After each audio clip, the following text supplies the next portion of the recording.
এখন আমরা যাচ্ছি ঘুরতে ইসকন মন্দিরে।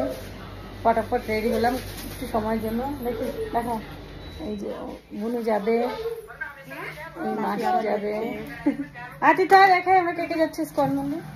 হ্যাঁ, এই যে তীর্থ যাচ্ছে, ভাই যাচ্ছে। কেমন লাগছে আমার লুকটা? এটা বাদরামি করছে। যাওয়ার সময় ভাবলাম যে রাস্তারও একটু ভিডিও করে নিই, কোন দিক দিয়ে যাচ্ছি সেই দিকটা একটু ভিডিও করে নিই। তো যাচ্ছিলাম আমরা সবাই মিলে টোটোতেই, এত ভিড় ছিল রাস্তা। তো ফাইনালি আমরা চলে এলাম আমাদের ইসকন মন্দির। খুব সুন্দর ছিল লোকেশনটা, এই মন্দিরটা এত সুন্দর, গিয়ে একটা শান্তি বোধ হয়। আর প্রথমে এখানটায় জুতোটাকে রাখতে হবে, এখানে জুতোটা রেখে, এখানে কিছু টাকা নেয়, 10 টাকা না 20 টাকা, আমি ভুলে গেছি, অনেক দিনের কথা। তো টাকাটা পে করে জুতোগুলো রেখে তারপর আমরা যাচ্ছিলাম হেঁটে হেঁটে। এত ভাল লাগছিলো, ভেতর থেকে আওয়াজটা আসছিলো। আর সন্ধ্যাবেলা এত সুন্দর, আমাদের যাওয়াটা একটু লেট হয়ে গেছিলো।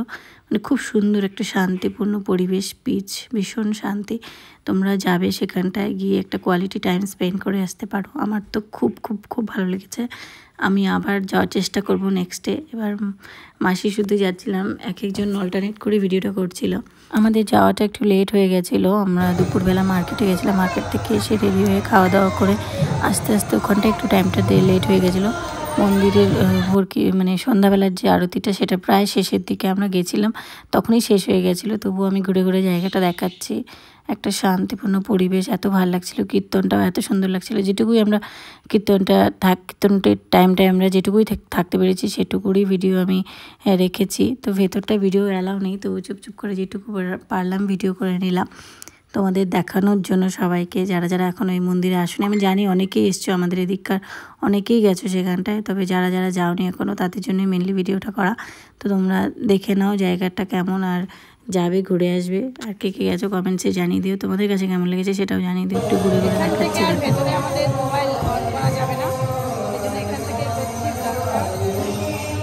ঘুরে ঘুরে দেখানোর সময় এখানটা একটু হোঁচট খেয়ে পড়ে গেছিলাম, কারণ ওখানটায় সিঁড়ি ছিল, আমি দেখতে পাচ্ছিলাম না।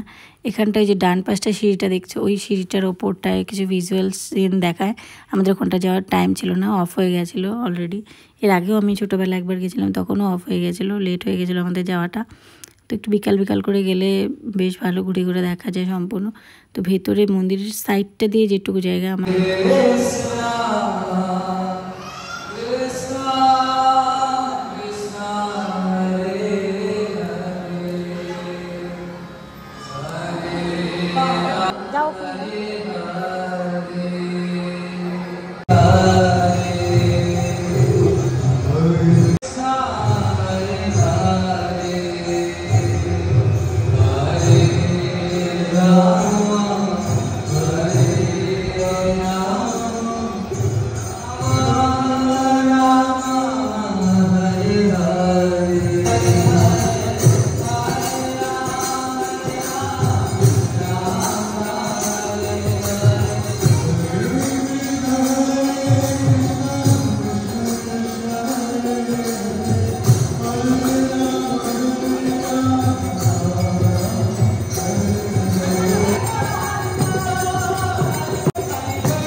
এখানকার সন্ধ্যা আরতি কমপ্লিট করার পর তো মন্দিরের লাইটসগুলো অফ করে দিচ্ছিলো। তখন আমি ভাবলাম যে সিঁড়িতে বসে একটু ভিডিও করে নিই, ছবি করে নিই।